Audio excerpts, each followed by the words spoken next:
Assalamualaikum warahmatullahi wabarakatuh. Selamat datang di channel Nasihat Kehidupan, channel yang selalu setia menemani Anda dengan kisah-kisah dan cerita yang menarik, seperti kisah berikut ini yang berjudul Misteri Nyata Makhluk Pemerkosa di Panti Rehabilitasi. Beberapa tahun terakhir di tempat ini sudah terjadi 3 kematian secara misterius. Tapi anehnya, pihak pengelola seolah tutup mata dan tutup telinga.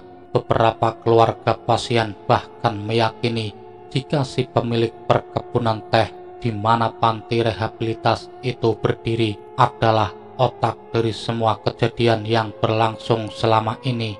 Namun, ketika ku telusuri lebih jauh, ternyata panti itu adalah sebenarnya bukan bermaksud mengupas aib sebuah panti yang kini mendadak gempar jadi perbincangan banyak orang, namun sengaja agar pendengar bisa mengambil hikmah dari kejadian tersebut.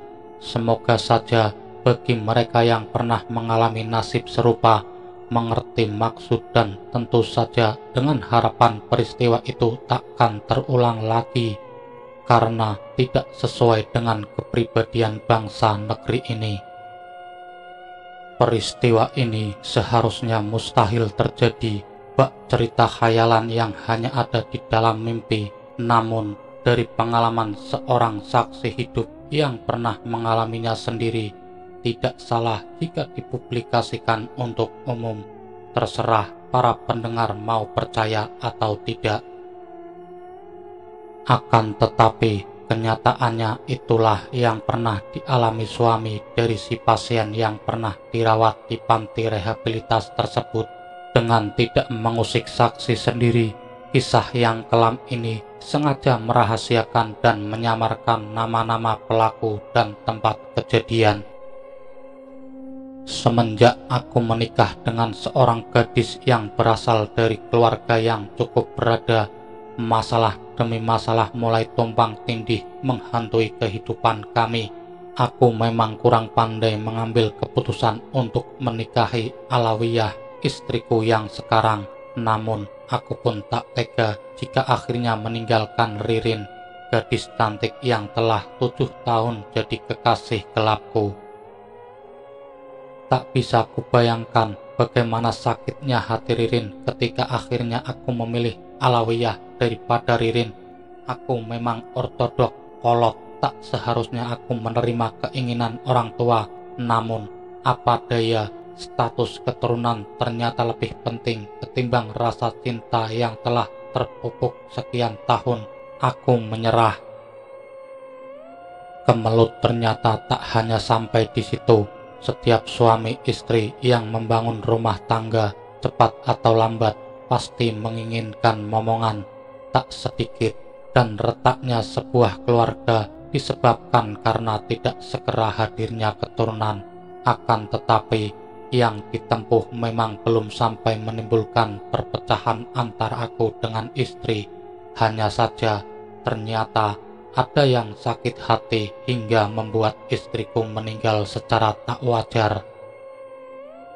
Di lingkungan keluarga, dari segi materi, aku tergolong orang yang cukup mapan. Aku bekerja di sebuah perusahaan otomotif yang cukup ternama di daerah tempatku tinggal. Sementara Alawiyah, istriku, seorang pegawai yang baru saja diangkat jadi pegawai negeri sipil di luar kota, tepatnya di kota Boyolali. Pekerjaan istrikulah yang memaksa keberadaan kami seringkali jarang bertemu. Meski jarang ada di rumah karena tuntutan pekerjaan yang mengharuskan istriku menetap sehari-hari di luar kota, akan tetapi sedikitnya 1 hari dalam seminggu kami masih bisa bertemu dan mengadakan syukuran dengan mengundang tetangga kiri kanan ataupun memberi sedekah kepada fakir miskin dan kaum duafa atau ke panti asuhan terdekat. Meski keadaan ekonomi kami terbilang lebih, ternyata aku masih tak bahagia.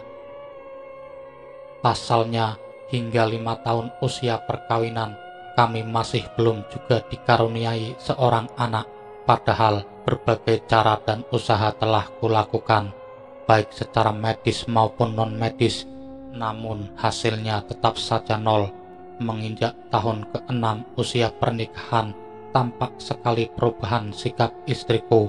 Alawiyah yang biasanya pulang 1 minggu sekali, ganti menjadi 1 bulan sekali. Tak hanya aku saja yang bertanya-tanya, kedua orang tuaku dan juga tetangga pun banyak merasa keanehan.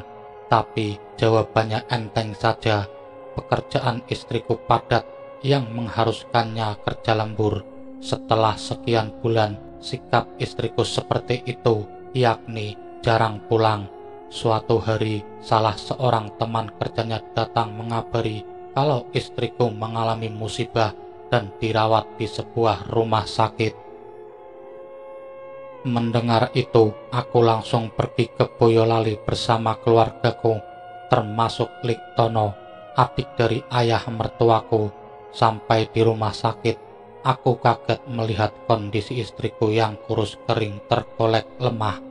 Pun demikian dengan keluargaku, sambil menangis mereka bergantian memeluk tubuh Alawiyah. Menurut hasil diagnosa dokter, istriku menderita leukemia dan depresi yang sangat berat. Untuk sementara waktu, ia harus banyak istirahat dan dilarang kerja keras.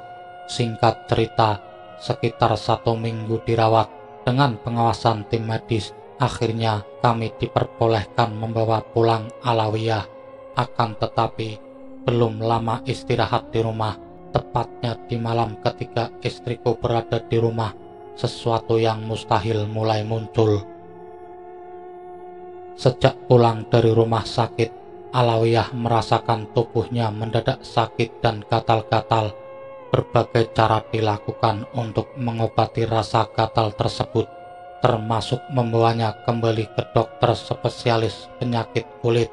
Akan tetapi hasilnya tetap saja sama, tak ada perubahan. Bahkan tatkala obat dari dokter diminumkan, malah memancing rasa nyeri yang kian meradang di sekujur tubuh.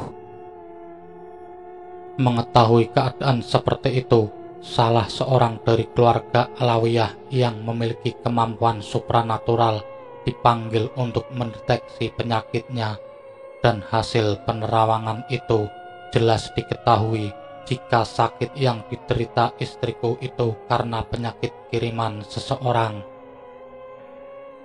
Lelaki setengah umur itu berpendapat seperti itu setelah melakukan prosesi pengusapan sekujur tubuhnya, termasuk bagian perut dengan telapak tangan. Dan anehnya, menurut orang pintar itu, sesuatu yang terus bergerak di perutnya itu terlihat jelas dengan mata telanjang berbentuk kulit durian. Untuk mengeluarkan benda asing dari tubuh Alawiyah, akhirnya mereka, termasuk aku, sepakat untuk memanggil seseorang yang dianggap mampu menangani teluh lewat tangan dinginnya paranormal tua yang biasa dipanggil Mbah Kuwuk, mendeteksi penyakit Alawiyah yang memang telah terkena guna-guna yang dikirim seseorang melalui makanan. Untuk menahan serangan teluh itu, menurutnya butuh waktu. Alasannya karena pengaruh benda kiriman itu telah merusak jaringan organ tubuh istriku. Proses pengeluaran benda jahat itu pun langsung dilakukan Mbah Kuwuk, setelah sebelumnya meminta beragam syarat untuk ritual. Pada saat proses pengambilan benda itulah terjadi keanehan. Istriku mengalami kejang-kejang yang sangat hebat. Bukan itu saja, dan mulutnya pun keluar kata-kata kotor yang tak pantas diucapkan seorang wanita. Beberapa kali istriku mencoba berontak dan melepaskan diri dari gapitan tangan Mbah Kuwuk. Meski akhirnya benda jahat itu berhasil dikeluarkan, namun pada saat itulah aku melihat jelas kondisi istriku begitu tersiksa seperti orang gila. Entah keluar lewat mana, Selanjutnya, Mbah Kuwuk memperlihatkan benda kiriman yang telah dikeluarkan dari perut istriku, seperti kulit durian yang berlumuran darah kehitaman. Setelah ditangani Mbah Kuwuk, Alawiyah memang terlihat sedikit tenang. Malam itu, ia tidak lagi terdengar mengerang kesakitan. Namun, pada malam berikutnya, ia kembali merasakan sakit yang amat sangat hingga tak tersadarkan diri. Semua orang yang ada di rumah dibuat kalang kabut. Mereka, bahkan aku, tak tahu lagi harus berbuat apa.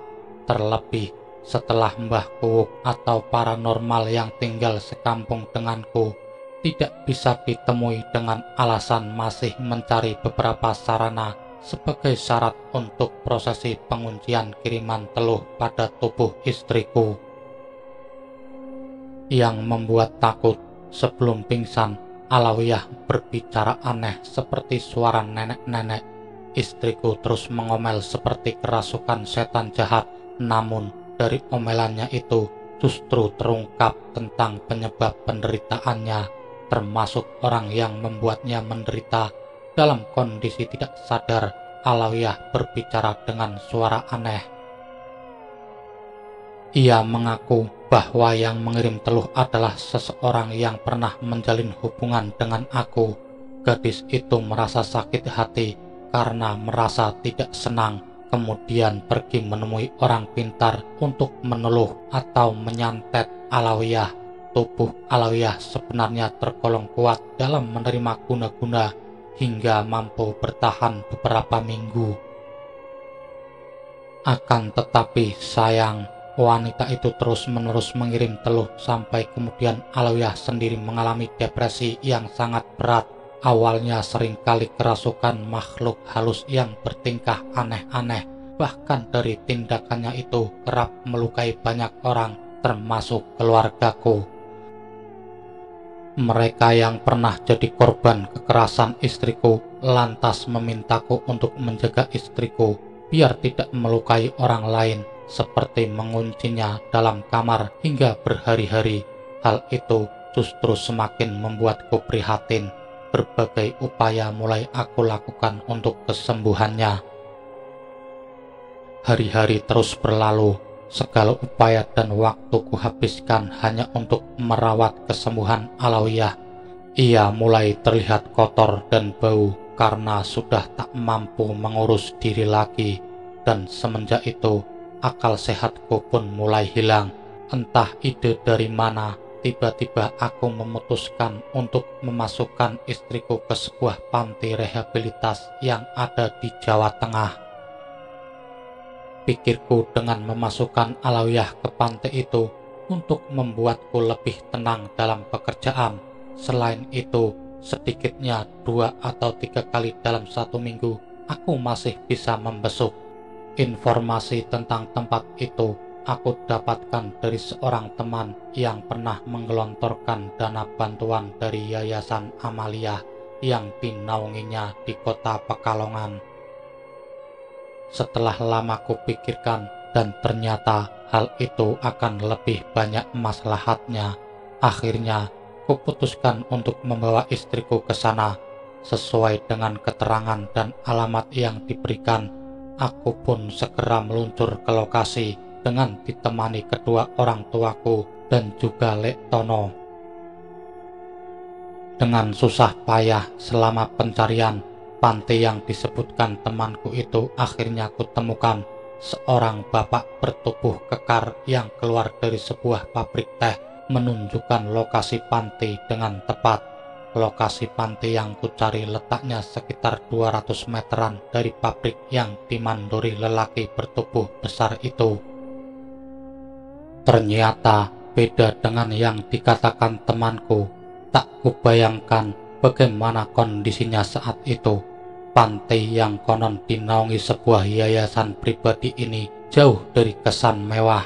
Beberapa bangunan sederhana berdiri berderet mengitari areal lahan seluas 3.400 meter persegi.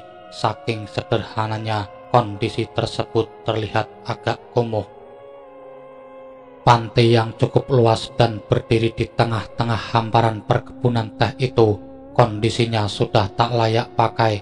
Komplek tersebut terdiri dari bangunan utama atau rumah utama, bangsal, aula, beberapa kamar mandi, sebuah musola, sebuah mes yang hanya dihuni 1-2 orang santri, serta puluhan kamar berjeruji seperti sel tahanan serta 3 buah kamar pasien. Jika dilihat dari bentuknya, panti ini adalah bangunan lama yang kemudian direnovasi sehingga kelihatan lebih kokoh. Dari keterangan beberapa orang yang rumahnya tepat di depan gerbang masuk, diketahui kalau bangunan ini sudah berdiri lama sekali, ketika di sekelilingnya masih berupa semak belukar yang sangat lebat. Masih menurut warga, dulu di lokasi ini hanya berdiri sebuah rumah peristirahatan seorang tuan tanah yang kaya raya, dan jauh di bawah rumah itu terdapat beberapa gubuk bambu. Kebanyakan penghuninya kaum urban dari desa yang mencoba mengadu nasib di pabrik teh. Karena tak mempunyai tempat tinggal, mereka nekat membuat gubuk-gubuk di lahan semak belukar itu setelah sebelumnya mengurung dan meratakan. Tak lama kemudian, lahan-lahan yang bersemak belukar itu berubah menjadi pemukiman yang semula cuma gubuk-gubuk darurat, lambat laun berubah menjadi tempat tinggal permanen, dan mereka tetap mengabdi dan bekerja di pabrik teh milik Tuan Temang Sambu Aji Asmudi, yang kemudian diteruskan oleh salah satu cicitnya, Kanjeng Sekar Kusumawardhani. Hanya saja jika dilihat layout posisi pantai secara detail bersifat sedikit kerancauan, sebab dibanding kondisi bangunan lain, maka kondisi kamar pasien yang berbeda di bagian paling ujung terlihat lebih menyeramkan, dan sepertinya ada sesuatu yang tersembunyi dalam bangunan tersebut. Soalnya setiap kali aku sendirian berada di dalam kamar pasien itu, terutama di malam hari, perasaanku berdebar hebat, bulu kuduku kontan meremang, dan rupanya Liktono pun merasakan hal yang serupa. Karena jika tidak perlu benar membesuk, aku berusaha tidak akan memasuki kamar itu sendirian. Setelah kuperhatikan lebih dalam, tempat itu lebih cocok disebut sebagai klinik penyembuh penderita gangguan jiwa ketimbang sebuah panti. Mengingat semuanya, aku menjadi ngenes telah berbuat salah pada istriku. Belum begitu lama aku menitipkan istriku di panti itu, aku mulai mencium gelagat yang kurang baik. Seperti kala itu, malam baru saja turun, dari kejauhan bangunan panti rehabilitas terlihat samar-samar oleh pekatnya selimut kabut tebal dari rerimbunan pohon kayu jengjing. Konon bangunan itu sudah ada sejak ratusan tahun silam. Lokasinya berada di atas sebuah bukit hijau di lereng Gunung Lawu yang disulap menjadi perkebunan teh. 2 bulan sudah berlalu, istriku menjalani perawatan. Itu pun setelah melewati beberapa persyaratan. Di antaranya, aku sebagai suaminya diwajibkan mematuhi semua peraturan yang berlaku di sana. Meski pernyataan tersebut bukan hitam di atas putih, namun efeknya sangat memberatkan. Isi pernyataan itu diantaranya, jika dalam masa perawatan pasien menunjukkan gelagat yang kurang baik, keluarga tidak keberatan jika pasien tersebut dipasung sampai dirinya sembuh. Bahkan bila di kemudian hari pasien tidak kunjung sembuh ataupun meninggal, maka pihak keluarga tidak akan menuntut dalam bentuk apapun. Dan satu hal lagi yang tak boleh dibesuk oleh anggota keluarga, yakni selama masa observasi atau pengamatan, pihak keluarga tidak boleh membesuk. Masa observasi ini diperkirakan akan berlangsung lama. Persyaratan itulah yang memberatkan keluarga pasien. Apa boleh buat, untuk kesembuhan istri, keluargaku mematuhi semua peraturan tersebut. Namun sayang, prakteknya tidak sesuai dengan janji. Sejak awaliyah dititipkan, banyak kejadian yang tak masuk akal. Contohnya, minggu pertama saat aku membesuk, tak jarang aku mendapati beberapa pasien yang mengamuk ataupun berkelahi. Bahkan suatu hari, aku pernah menyaksikan salah satu penghuni panti mati dikeroyok beberapa pasien lain. Belum lagi, pada salah satu kamar, aku mendapati seorang pasien perempuan tampak terkulai lemah di atas dipan tanpa alas. Dari keterangan juru rawat, pasien tersebut kekurangan banyak darah. Namun, yang aku lihat bukan itu penyebabnya. Gambaran yang tersisa dan bekas luka di wajahnya tampak jelas menunjukkan luka bekas penyiksaan. Ketika untuk kesekian kalinya aku membesuk istriku di panti SK, sebutan warga sekitar untuk panti rehabilitas khusus depresi ini, seingatku, aku mulai tersadar jika apa yang kurasakan dan kualami dalam lingkungan kompleks tersebut. Bulu kuduku tiba-tiba meremang saat kaki menelusuri lorong-lorong yang panjang dan senyap.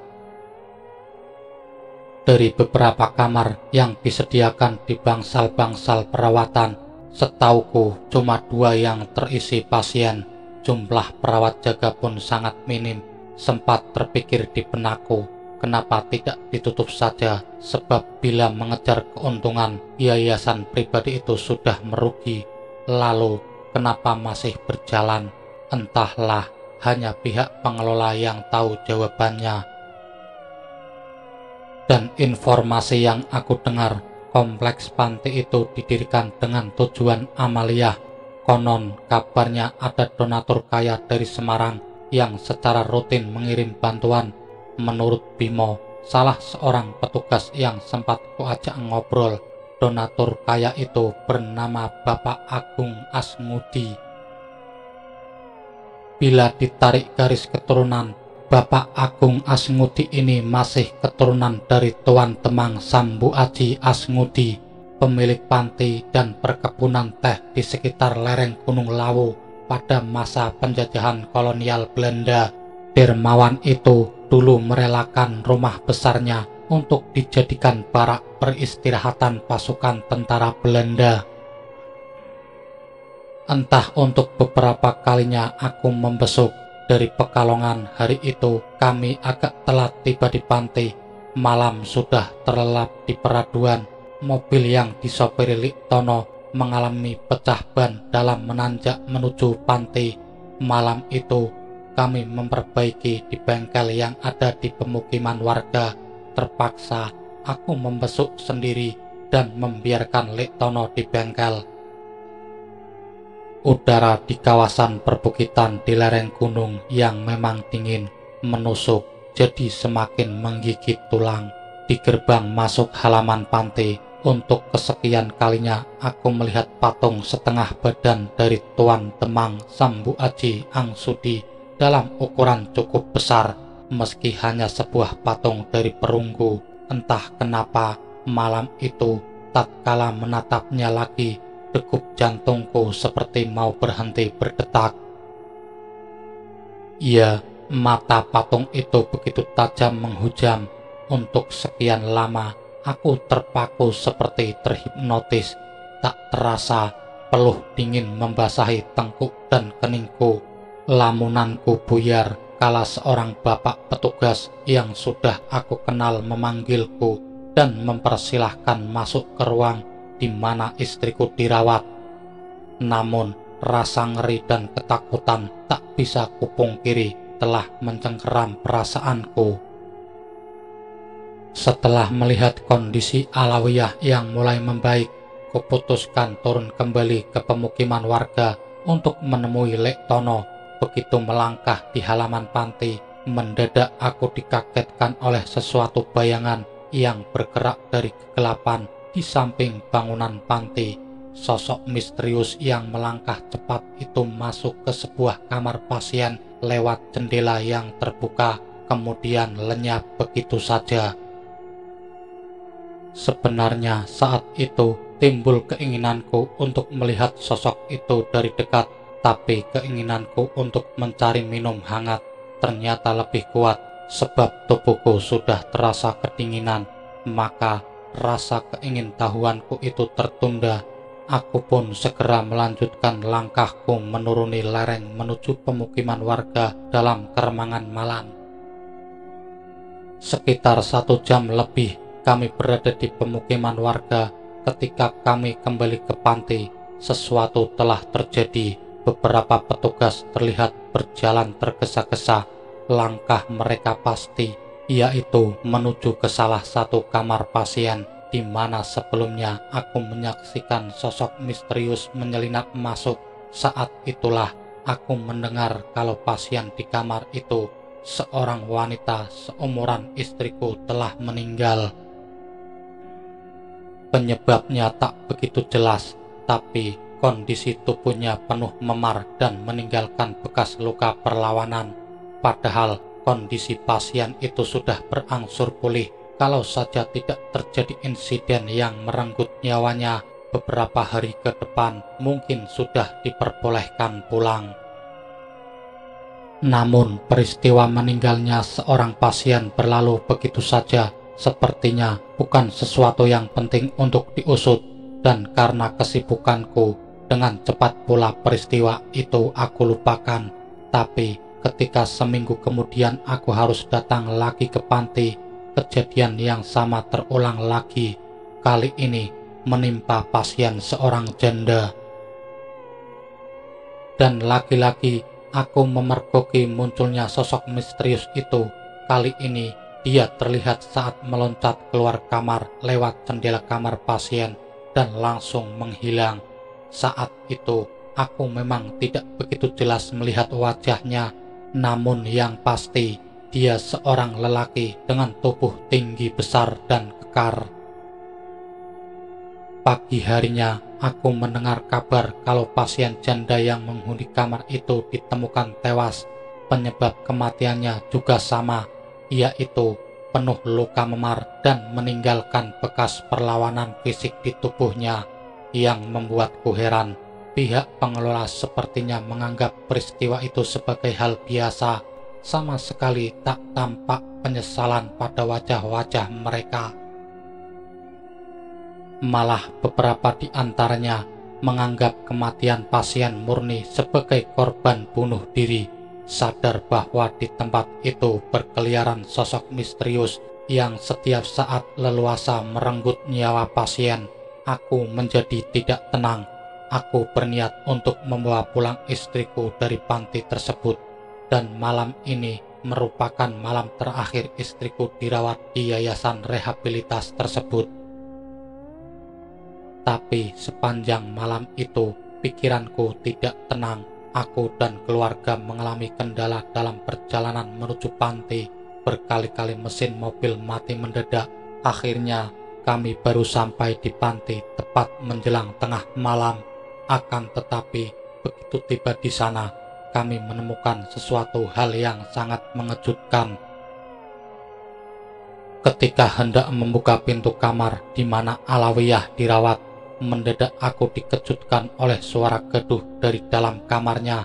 Dengan refleks aku mendobrak pintu, dan pintu pun terbuka dengan paksa. Saat itulah aku benar-benar tercekat. Di hadapanku terpampang pemandangan yang tak lazim. Pemandangan hubungan badan yang hanya bisa dilakukan oleh sepasang suami istri. Sesosok manusia bertubuh tinggi besar yang sudah 2 kali aku pergoki terlihat tengah memerkosa Alawiyah. Tubuh besar dan kekar itu dengan leluasa menggegahi istriku. Aku menyaksikan wajah istriku tampak burial, buncelik, pucat pasi, lemas tak berdaya.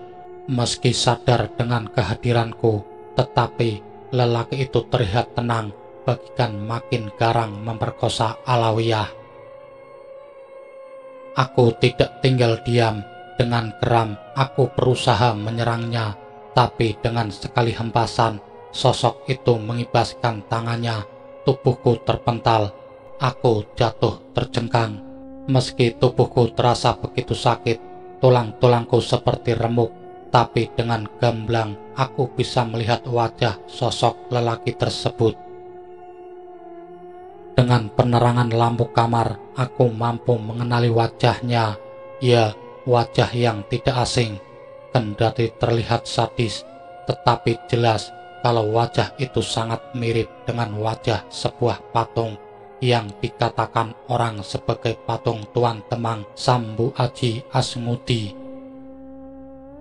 Namun menurut instingku, wajah pemerkosa itu lebih mirip dengan wajah mandor pabrik teh yang pertama kali menunjukkan lokasi panti, sedikit pun tidak menyimpang, bahkan sangat mirip. Lelaki ini siapa sebenarnya? Apakah Tuan Temang Sambu Aji Asmudi ataukah mandor pabrik? Belum sempat berpikir panjang, lelaki bertubuh tinggi besar itu telah lenyap dari hadapanku. Hanya dengan sekali loncatan, lari melewati jendela kamar. Untuk sesaat lamanya, aku hanya bisa terpengong. Begitu sadar, dengan tertatih-tatih, aku mencoba melihat kondisi istriku. Tapi ya Allah, tubuh Alawiyah sudah kaku dan membiru. Rupanya, lelaki misterius itu telah membunuhnya setelah melampiaskan nafsu bejatnya. 1 bulan kemudian, setelah kematian istriku yang tragis, aku memberanikan diri datang ke panti itu lagi. Niatku kali ini cuma satu, yaitu melacak cerita seputar Tuan Temang Sambu Aji Asmudi semasa hidup. Namun, ketika aku tiba di sana, komplek panti tersebut sudah terlihat kosong. Jangankan pemiliknya atau para pasien, perawat jaga, bahkan santri, namun tak seorang pun yang terlihat dalam bangunan tersebut. Semuanya sepi dan menyeramkan. Kondisi panti tersebut nampak seperti sudah puluhan tahun tidak terurus. Halamannya kotor dan dipenuhi rumput liar. Menyadari adanya keanehan itu, penasaran kutanyai beberapa orang warga sekitar, dan mereka terungkap bahwa panti rehabilitas itu sudah lama tidak berjalan. Mereka bilang sudah hampir 15 tahun ditutup. Pasalnya, sang pemilik yaitu almarhum Bapak Agung Asmudi sebagai pewaris panti dan perkebunan teh meninggal dengan tragis dalam bangunan panti tersebut. Entah tak dapat diketahui penyebabnya, padahal beliau adalah satu-satunya pewaris Tuan Temang Sambu Aji Asmudi yang kaya raya. Bahkan diterangkan pula jika dulunya Tuan Temang adalah seorang pemilik perkebunan teh yang agak misterius ketika kaum penjajah Belanda masuk ke kawasan Keraton Surakarta dan mengadu domba para raja di Mataram, serta merampas wilayah Surakarta termasuk lahan di lereng perbukitan Gunung Lawu milik Tuan Temang Sambu Aji Asmudi. Tuan Temang memutuskan untuk bergabung dan mengabdi kepada Belanda dengan perjanjian bahwa tanah dan perkebunannya tetap milik sang Temang. Perjanjian itu pun disepakati, namun istri dan anak Tuan Temang dijadikan jaminan untuk diperistri tentara Belanda. Perjanjian tetap perjanjian, meski sangat menyakitkan. Istri dan anak Tuan Temang diserahkan sebagai ganti lahan dari perkebunan tersebut. Sejak itulah Tuan Temang seorang diri membangun pabrik dan mengelola kebun tehnya hingga usianya menjelang senja. Tapi setelah itu tiba-tiba dia lenyap begitu saja. Ada yang menduga dia meninggal di dalam bangunan rumah peristirahatannya yang besar, tapi anehnya kuburannya tak pernah ditemukan. Tapi tak sedikit yang percaya Tuan Temang belajar ilmu kanuragan di Alas Purwo dan mencapai titik puncak kesaktiannya. Ia sebenarnya masih hidup di dunia alam gaib dan tetap ada di dalam bangunan panti. Dikabarkan untuk mempertahankan ilmunya yang tinggi, ia mencari tumbal wanita sebagai syarat kesaktian. Konon pada waktu-waktu tertentu arwah Tuan Temang kerap gentayangan di panti tersebut. Bahkan pada malam-malam tertentu, beberapa warga sekitar sering mendengar suara-suara teriakan beberapa wanita berasal dari dalam panti. Namun ketika didekati, suara itu pun menghilang. Yang ada, mereka hanya menemukan bangunan-bangunan panti yang berdiri sepi. Atas munculnya kejadian tersebut, mereka akhirnya memaklumi jika suara-suara teriakan itu adalah suara hantu penghuni panti yang meninggal belum waktunya. Akan tetapi, ketika kutanyakan tentang sosok mandor pabrik teh yang bertubuh tinggi besar itu, mereka hanya terdiam. Namun, salah satunya ngedumel, "Mandor sopo yo? Wong pabriknya aja tutup sudah lama kok." "Mana ada mandornya?" Begitu salah seorang dari mereka ngedumel, keceplosan ngomong, "Jika begini, siapa yang benar? Aku yang menghayal atau mereka yang berbohong?" Jadi selama ini Alawiyah dirawat di pantai alam gaib dan semua tinggal penyesalan. Begitulah sahabat nasihat kehidupan, kisah singkat dari misteri nyata makhluk pemerkosa di panti rehabilitasi. Sampai berjumpa lagi di kisah dan cerita-cerita menarik lainnya. Wassalamualaikum warahmatullahi wabarakatuh.